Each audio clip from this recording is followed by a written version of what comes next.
तो ये जो पूरी घटना है वो 13:23 से उनके जो गिरने की घटना है, घायल गिरने की घटना है अस्वस्थ होकर, मूर्छित होकर, 13:23 से 13:28-29 के बीच की घटना है। उस संबंध में जो सीसीटीवी फुटेज हम लोगों ने देखा, उस फुटेज में ये भी स्पष्ट है कि उसमें न तो कोई पुलिसकर्मी वहाँ दिख रहा है, न किसी प्रकार का कोई भगदड़ वहाँ मची हुई है, सामान्य ट्रैफिक चलते हुए दिख रहा है। तो इस संबंध में, लेकिन फिर भी क्योंकि ये सारी घटना ऐसी परिस्थिति में हुई, हम लोगों ने पूरी पारदर्शिता बरतते हुए प्रशासन ने, हमने जो है मजिस्ट्रेट से इंक्वेस्ट कराया है, हमने मेडिकल बोर्ड से पोस्टमार्टम कराया और साथ ही साथ पूरे पोस्टमार्टम की वीडियोग्राफी के लिए भी रिक्वेस्ट किया गया, वीडियोग्राफी में पोस्टमार्टम कराया गया है। तो अभी यही फैक्ट है। सुबह की जो घटना हुई थी उस संबंध में कोतवाली थाने में प्राथमिकी अंकित की गई है। इस पूरी घटना में 59 लोगों को, 59 लोगों को जो है डिटेन किया गया था, जिनको बाद में रिलीज़ कर दिया गया है। आपने बोला कि बैरिकेडिंग तोड़ा गया, तो कहाँ का बैरिकेडिंग तोड़ा गया, उसकी सीसीटीवी फुटेज आपको मिल पाई है या नहीं? नहीं, हमारा जो बैरिकेडिंग तोड़ा गया है उसकी सीसीटीवी फुटेज हम लोग देख रहे हैं, लेकिन जो मीडिया के जो फुटेज आए हैं उसमें ही कई फुटेज हम लोगों को मिले हैं जिसमें स्पष्ट दिखाई दे रहा है कि बैरिकेडिंग तोड़ा गया है डाक बंगला पे। एफआईआर में जिन लोगों को डिटेन किया गया था उन लोगों का नाम अभी सम्मिलित किया गया है। बाकी अन्य लोगों की पहचान जो हमारे पास सीसीटीवी या दूसरे माध्यम उपलब्ध है उसके माध्यम से की जा रही है। लाठीचार्ज की शुरुआत कब से हुई थी सर? लाठीचार्ज की शुरुआत कब हुई? लाठीचार्ज जब जो है जो जुलूस में लोग शामिल थे उनके द्वारा बलपूर्वक पुलिस कर्मियों के ऊपर मिर्ची फेंका गया और बैरिकेड तोड़ दिया गया। उसके बाद, क्योंकि आप लोगों को पता है कि पटना में पहले से ही रहा है कि अगर बिना किसी अनुमति के कोई जुलूस जो है जाता है प्रतिबंधित क्षेत्र में तो डाक बंगला के आगे उसको अलाउ नहीं किया जाता है, क्योंकि डाक बंगला के आगे जो है कई महत्वपूर्ण प्रतिष्ठान हैं और उसके अलावा सामान्य नागरिकों को भी बहुत आवागमन में असुविधा होती है। हमारा रेलवे स्टेशन है, हमारा हाई कोर्ट है, विधानसभा परिसर है, कई महत्वपूर्ण और विशिष्ट व्यक्तियों के आवास हैं जिसमें माननीय उच्च न्यायालय के न्यायाधीशगण, माननीय मंत्रीगण, राजभवन, ये सारे प्रमुख प्रतिष्ठान हैं। इसलिए पहले से ये निर्णय लिया गया है कि किसी भी परिस्थिति में डाक बंगला के आगे किसी को जाने की अनुमति नहीं दी जाएगी। सर, जिस तरह से लाठीचार्ज हुआ है, माननीय सांसद जो वाइस श्रेणी के थे उन पर भी बजाबते लाठीचार्ज किया गया है। विधायक जिनको सुरक्षा मिली हुई थी, बॉडीगार्ड के रहते हुए भी उन पर भी लाठीचार्ज हुआ है।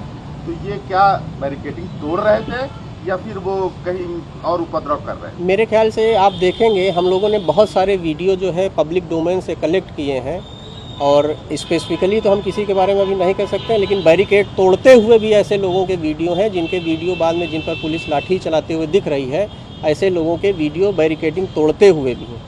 क्या 59 नामों के अलावा भी वीडियो के आधार पर कार्रवाई की जाएगी? पहचान की जाएगी, हम लोग पहचान करेंगे और जो भी विधि सम्मत कार्रवाई है वो की जाएगी। सर, विजय सिंह के शरीर पर किसी तरीके का कोई चोट नहीं, इंक्वेस्ट जो मजिस्ट्रेट ने किया है उसमें स्पष्ट रूप से ये अंकित है कि उनके शरीर पे किसी भी प्रकार का कोई बाह्य चोट नहीं है। सर, विजय सिंह की जो मौत हुई है और जिस प्रकार से सीसीटीवी की जांच की गई है, क्या दिखा एक्टिविटी की वो चलते हुए गिर पड़े? वो अपने दो साथियों के साथ नहीं, जहां वो गिरे हैं एग्जैक्टली वो जगह सीसीटीवी में नहीं कवर हो पाई है, लेकिन उससे 50 मीटर पीछे वो जलते हुए दिख रहे हैं अपने 2 साथियों के साथ। 3 लोग पूरी तरह से स्वस्थ स्थिति में आपस में बातचीत करते हुए, बीच में एक स्कॉर्पियो से रुक के उन लोगों ने बात की स्कॉर्पियो के ड्राइवर से, जो संभवतः जो आज कार्यक्रम था उस कार्यक्रम में ही आई स्कॉर्पियो थी, उससे वो लोग बात करते हुए भी दिखे हैं। फिर वो दिखते हैं और उसके बाद जहां सीसीटीवी का कवरेज खत्म होता है उसके 50 मीटर आगे उनके गिरने की बात बताई गई है। सर, निकट लोगों में जो नेम देते प्रमुख कौन कौन लोग? ये डिटेल हम लोग दे देंगे। सर, इसमें कितनों को चोट दी आई है? पुलिसकर्मी इसमें अभी जो है हम लोगों ने लगभग 12-13 पुलिसकर्मियों का मेडिकल कराया है और बाकी अन्य पुलिसकर्मी, क्योंकि सभी पुलिसकर्मी ड्यूटी के बाद अलग अलग जगहों चले गए हैं, हम लोग खोज रहे हैं। अगर किसी और को भी किसी प्रकार के उपचार की ज़रूरत होगी तो उनको उपलब्ध कराया जाएगा। हाँ, पथराव में और कई पुलिसकर्मी, कई इवन मजिस्ट्रेट और सीनियर ऑफिसर भी जो मिर्च स्प्रे किया गया उसमें भी कई लोगों की आंखों में जलन वगैरह की शिकायत थी।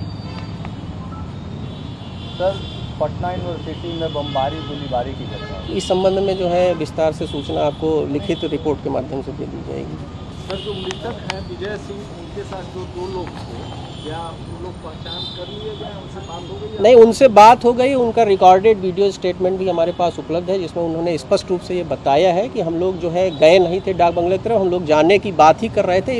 इसी बीच में वहाँ पता चला कि वहाँ भगदड़ मच गई, फिर हम लोग उधर नहीं गए। और जो सीसीटीवी फुटेज मिला है उसमें वो गांधी मैदान से छज्जूबाग की तरफ सड़क पर जाते हुए दिखे हैं। 13:22 का वीडियो है और आराम से चलते हुए पूरी तरह से स्वस्थ स्थिति में। उन लोगों ने कहा है सर कि वो हाँ, ऐसा उन्होंने कहा है। लेकिन सर उनको जो अस्पताल पहुंचाया है जो व्यक्ति, उन्होंने कहा कि उन्होंने देखा कि छज्जूबा के तरफ नहीं, से आ देखिए, रहे थे, हम उनसे आपको- ब्लड गिर रहा था, ऐसा हम आपको कोई कंक्लूजन ड्रा करके नहीं दे रहे हैं। हम आपको केवल जो फैक्चुअल स्टेटस है वो दे रहे हैं। हमने आपसे ये नहीं कहा है कि हमने अपनी जांच या अनुसंधान बंद कर दिया है। अभी तक की जो स्थिति है वो वस्तुस्थिति आपके सामने हम लोग स्पष्ट कर रहे हैं। बाकी कुछ नए फैक्ट्स आएंगे तो वो भी हम आपके साथ शेयर करेंगे। विजय सिंह को तारा हॉस्पिटल कौन ले गया और फिर वहाँ से पीएमसीएच कौन ले गया? जो उनके साथ के लोग थे वही ले गए। रिक्शे में जाते हुए वो लोग दिख रहे हैं, जो उनके साथ कपड़ा पहने हुए हैं, उस कपड़े से भी उनकी पहचान हुई, वही लोग ले गए थे। सर एफआईआर के संबंध में एक बार और बता दिया जाए क्लियर रूप से कितने लोगों पर नेम्ड हुआ है? 59 लोगों पे नेम्ड किया गया है जिनको डिटेन किया गया था। बाकी लोगों की पहचान की जा रही है, क्योंकि उनका नाम पता हम लोगों के पास उपलब्ध था, बाकी लोगों का नाम पता नहीं उपलब्ध था, इसलिए उनकी पहचान अलग से की जा रही है। एफआईआर एक हुआ है कोतवाली में? हाँ, फिलहाल कोतवाली में एक FIR हुई है।